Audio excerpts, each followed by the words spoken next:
दोस्तों, दुनिया में ताकत के कई चेहरे हैं, बादशाह, फौजें, हथियार, टेक्नोलॉजी, लेकिन तारीख में सिर्फ एक ऐसा बादशाह गुजरा जिसकी हुकूमत सिर्फ ज़मीन पर नहीं बल्कि हवाओं, दरिंदों, परिंदों और यहाँ तक कि जिन्नात पर भी थी। ये वो शख्सियत हैं जिसे हम मुसलमान नबी मानते हैं और यहूदी अपना बादशाह। ये वो शख्सियत हैं जिसे कुरान ने हिकमत, अदालत, इल्म और रब की खास अता का नमूना कहा।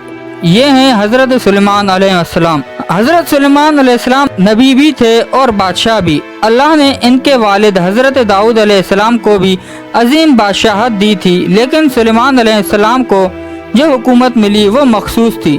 कुरान में उनकी दुआ मिलती है, ए मेरे रब, मुझे ऐसी हुकूमत अता फरमा जो मेरे बाद किसी को ना मिले। और फिर दुनिया ने देखा कि ना सिर्फ इंसान बल्कि जिन्नात, हैवानात, परिंदे, हवाएं और हत्ता की ज़मीन व आसमान के असरार सब उनके ताबे हो गए।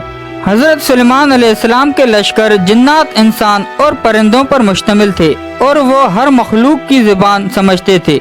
ये सिर्फ मिजाजी ताकत नहीं थी बल्कि रूहानी, फितरी और इलाही ताकत का नमूना थी। तारीख में जिस चीज़ का सबसे ज़्यादा चर्चा रहा वो है सुलेमानी अंगूठी, जिसे कुरान तो नहीं लेकिन कदीम इस्लामी तफसीर में बयान किया गया है कि अल्लाह ताला ने हज़रत सुलेमान अलैहिस्सलाम को एक मोहर दी थी जिसके ज़रिए वो जिन्नात और हवाओं को काबू में रखते।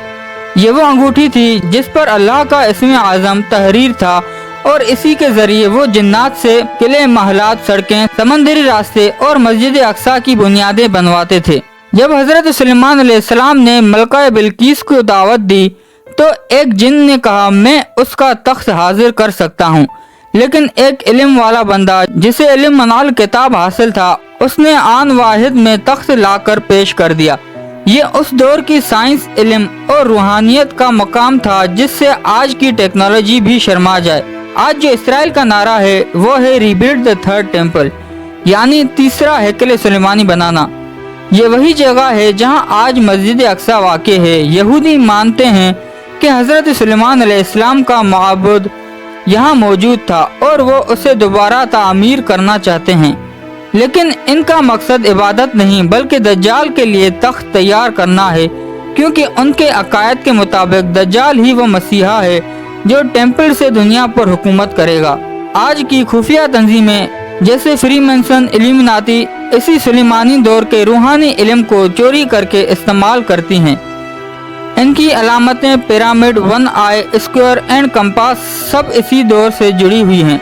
ये दरअसल सब हज़रत सुलेमान अलैहिस्सलाम के राजों को शैतान के मकसद के लिए इस्तेमाल कर रहे हैं। कुरान बताता है, जब हज़रत सुलेमान अलैहिस्सलाम का विसाल हुआ तो वो अपने असा पर टेक लगाकर खड़े थे और जिन्नात इन्हें जिंदा समझकर मेहनत से काम करते रहे, यहाँ तक कि एक कीड़ा असा को खा गया और हज़रत सुलेमान अलैहिस्सलाम जमीन पर गिर पड़े। तब जिन्नात को पता चला कि वो तो कब के इंतकाल कर चुके हैं। ये सबूत है कि जिन्नात को भी गैब का इल्म नहीं। आज का नया आलमी निज़ाम इसी छुपे हुए इल्म को खुफिया तौर पर इस्तेमाल कर रहा है। AI, क्वांटम कंप्यूटिंग, मेटावर्स, ये सब रूहानी ताकत की चोरी शुदा शक्लें हैं। जब अल्लाह का इल्म हिदायत के बजाय शैतान के रास्ते में इस्तेमाल हो तो फितने पैदा होते हैं, और आज हम इसी फितने के दहाने पर खड़े हैं। हज़रत सुलेमान अलैहिस्सलाम ना तो सिर्फ जादूगर थे, ना दुनिया परस्त बादशाह, बल्कि वो अल्लाह के नबी, अदल, इंसाफ और हिकमत के नमूना थे। वो ताकत जो उन्हें दी गई हमें याद दिलाती है कि असल ताकत सिर्फ अल्लाह के पास है। आज दुनिया सुलेमान अलैहिस्सलाम की ताकत के पीछे है, लेकिन उस तकवा, अदल और अताअत से दूर हो चुकी है जो उनकी असल ताकत थी। क्या हम भी सिर्फ ताकत के पीछे भाग रहे हैं या उनके पैगाम को समझने की कोशिश कर रहे हैं? फैसला आज भी हमारे हाथ में है। अगर आप चाहते हैं कि बातिल का निज़ाम शिकस्त खाए तो सुलेमान अलैहिस्सलाम को नबी की हैसियत से मानना पड़ेगा, ना कि सिर्फ एक जादूगर बादशाह की तरह जिसे फ्रीमेसन इस्तेमाल करते हैं। वक्त आ चुका है सच्चाई को पहचानने का।